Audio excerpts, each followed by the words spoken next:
Safe الاعظم aviation کی تاریخ کا ایک لیجنڈ شخصیت ہیں۔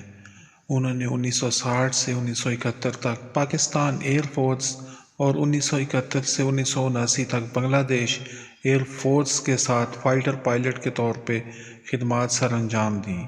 انہوں نے 4 فضائی افواج پاکستان، اردن، عراق اور بنگلہ دیش کے لیے اپنے فرائض سر انجام دیے۔ ان کے پاس 6 روزہ جنگ کے دوران کسی بھی دوسرے سے زیادہ اسرائیلی طیاروں کو مار گرانے کا ریکارڈ ہے۔ کل 4 طیارے انہوں نے تباہ کیے جب وہ عرب اسرائیل جنگ کے دوران لڑے تھے۔ شکست کے باوجود انہیں فلسطینیوں کی جانب سے ان کی بے مثال بہادری اور منفرد جنگی مہارتوں کی وجہ سے یاد رکھا جاتا ہے۔ 1967 کی جنگ میں سیف الاعظم مغربی عراق میں اسرائیلیوں کے خلاف لڑ رہے تھے۔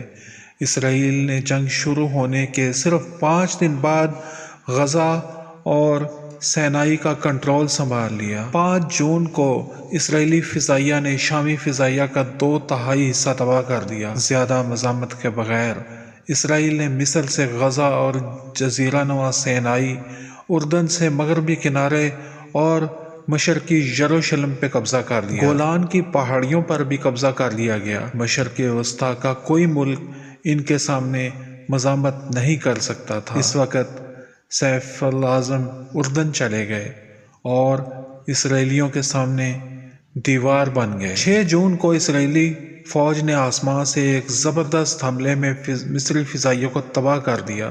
اسی دن 4 اسرائیلی سپر سونک لڑاکا طیارے اردن کے مفرق ایئر بیس پہ اترے۔ ان کا مقصد اردن کی چھوٹی فضائیہ کا صفایا کرنا تھا۔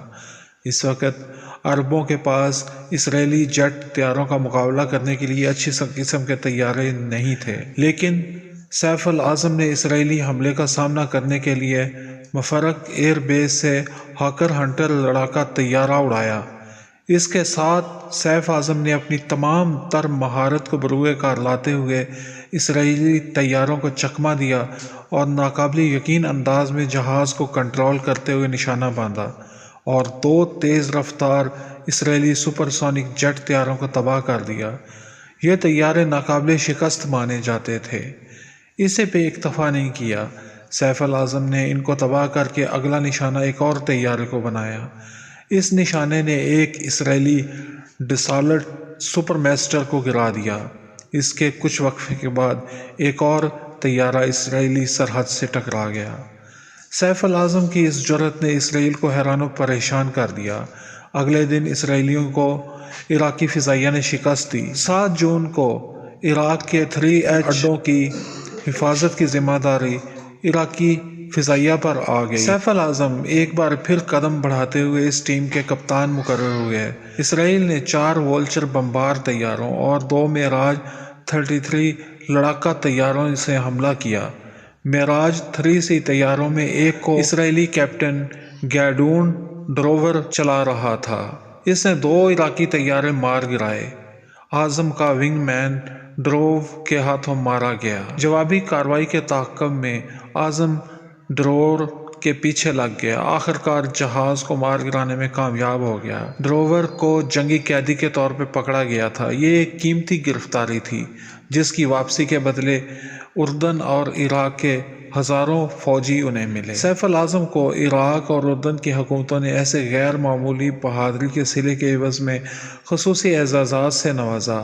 انہیں اردن کا حسام استقلال اور عراق کا تمغہ شجاعت ملا۔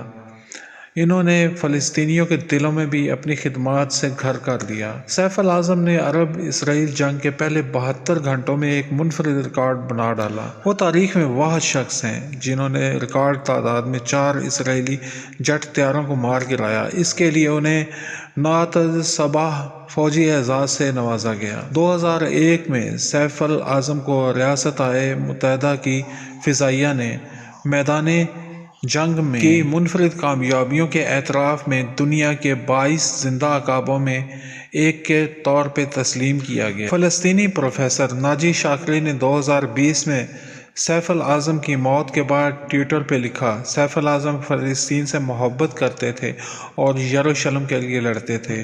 معروف فلسطینی صحافی تیمور المشال نے بھی سیف الاعظم کی تعریف کی اور انہیں ہوا کا عقاب قرار دیا۔ سیف الاعظم 1941 میں پبنا ضلع کے ککڑ بڑیا میں پیدا ہوئے۔ انہوں نے اپنے بچپن کا کچھ حصہ کولکتہ میں گزارا۔ 1947 کی تقسیم کے دوران ان کا خاندان بنگلہ دیش پھر مشرقی پاکستان واپس چلا گیا۔ انہوں نے وہاں سیکنڈری اسکول کی تعلیم حاصل کی۔ 14 سال کی عمر میں انہیں اعلیٰ ثانوی تعلیم کے لیے مغربی پاکستان بھیج دیا گیا۔ 1958 میں انہیں Pakistan air force cadet college میں داخل کرایا گیا۔ 1960 میں گریجویشن کے بعد انہیں پی ایف میں بطور پائلٹ آفیسر کمیشن ملا۔ انہوں نے سیسنا 37T میں تربیت حاصل کی اور پھر شمالی امریکہ کے 86F سبری میں ایک جدید لڑاکا کورس کے لیے لیوک AFB ایریزونا کا سفر کیا۔ وہ مشرقی پاکستان واپس آئے اور 1963 تک سیبر اڑایا۔ اس کے بعد انہوں نے 1963 سے 1966 تک PAF بیس ماڑی پور میں بطور انسٹرکٹر 37T اڑایا۔ ستمبر 1965 کی ہندوستان کے ساتھ جنگ کے دوران اعظم PAF بیس سرگودا سے نمبر 17 اسکواڈرن میں سیبرز اڑا رہے تھے۔ 2 سال کے بعد انہوں نے پائلٹ آفیسر کا کورس مکمل کیا۔ اسی سال انہوں نے جنرل ڈیوٹی پائلٹ کے طور پہ کمیشن حاصل کیا اور پاک فضائیہ میں شمولیت اختیار کی۔ انہیں پہلی بار 1965 کی بھارت جنگ میں اپنی جنگی مہارت دکھانے کا موقع ملا۔